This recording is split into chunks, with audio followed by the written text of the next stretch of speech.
Hey guys, I'm Shawn of WebPianoTeacher.com. Let's learn to play White Christmas. Here we go.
Hey guys, hope you enjoyed that. I am Shawn of WebPianoTeacher.com. I teach a different way. I use letters on a whiteboard instead of musical notation. Works for a lot of people. If you've struggled in the past with traditional lessons, this might work for you. I'm going to give you guys a little bit of a lesson here on this.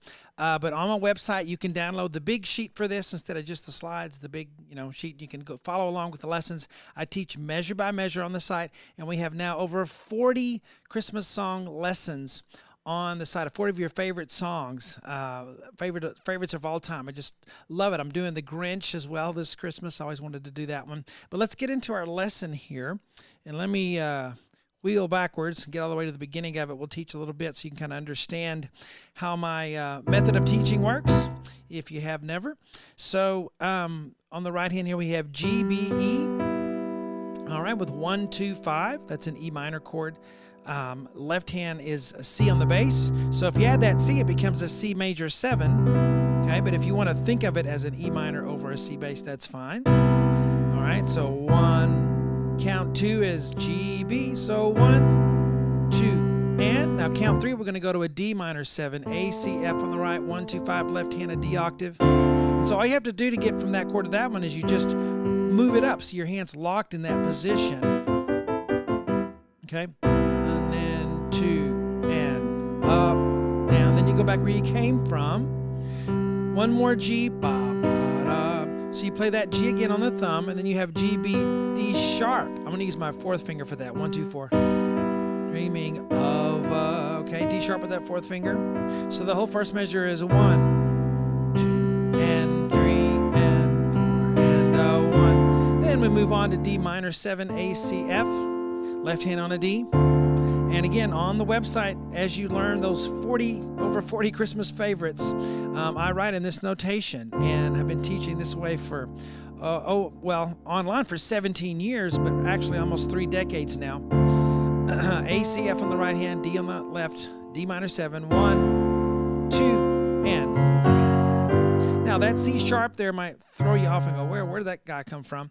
Well, it's actually part of the chord that's coming up. F sharp in the left, right hand, A sharp, C sharp, F sharp. So all you do is you move that F chord up a half step. Every finger just goes up to a black key. That's all you do. So don't make that harder than it should be. So you get in position for this F sharp and you put your 2 finger there. And I'll give you a little hint. You can just leave that note out if you want. All right? But it sounds good if you want to put it in there. C sharp with a 2 finger. Okay. Da-dum. Then you move everything up again to B, D, F natural, G. 1, 2, 4, 5 on the right. G octave on the left. So that measure is 1, 2, and 3, and 4. Now guys, make sure when you're playing through this, there's lots of chords in this, make sure you change your pedal completely, because if you don't, it's going to blur, it's going to sound bad, okay? And a lot of times we can hear it if someone else is doing it, but if we're the ones playing, we can't tell that we're blurring everything. So really make sure that you're changing that pedal fully on every chord, okay? So that measure again, 1, 2, and pedal, pedal, pedal, pedal. Or you don't have to pedal on those. Dun, dun, dun, dun, B, G. I'm playing that G with my left hand. It's the same G. Okay, so if we put those 2 measures together, we have 1, 2, and 3, and of a white. Dun, dun, bum, bum. All right, let's go a little more, okay? So as you practice, make sure that you're working in sections. Don't try to learn the whole thing at once, okay? Work on one measure, get it down, left hand, right hand, put them together. As soon as you can play them together pretty well, then you can try the next measure. And then after you learn that measure, then you put them together like Legos, okay? You get this thing done, you get this thing done now. Now put them together as a chain and then try to add a third measure. And maybe in one sitting you'll only do 2 or 3 measures, and that's okay because you were successful at it. And given enough time, you'll learn the whole piece, the whole song. And you'll get faster and faster as well at learning music if you practice in that way. Don't bite off more than you can chew is very applicable here. All right, so F, C, F, 5, 2, 1, right hand on a G and an A. Now that's not melody, that's just a part of the chord. But this is melody, so A, B, C. I'm going to play that A with my 2 finger, B, C with 3 and 4. And then I have F, A, B, D, 1, 2, 3, 5, C, B, A, okay? My left hand has a C in the gap there, and then a G, D, B. Now that's a long interval there. It's a 10th G to B. If you can't reach that, you don't have to. You can roll it. You can roll it like that, or you can just go G, D, G.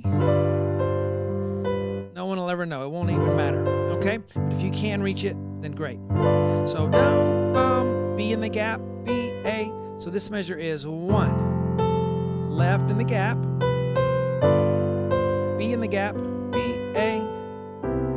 All right. So now we time together. We try 3 measures. And beginning, 1.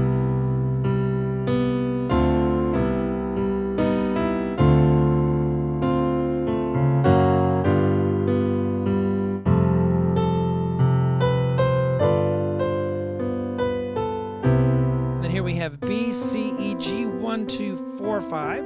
Left hand on a C octave, 1, 2. And then that measure is continued on the next part. Hope you guys enjoyed that playthrough and this little snippet of a lesson. This is the way I teach. I've been doing it my whole life. You can check me out on webpianoteacher.com. I have thousands and thousands of lessons because I've been doing this for a long time. Pretty much any song you've always wanted to play, I probably have it. So check it out. Talk to you guys later.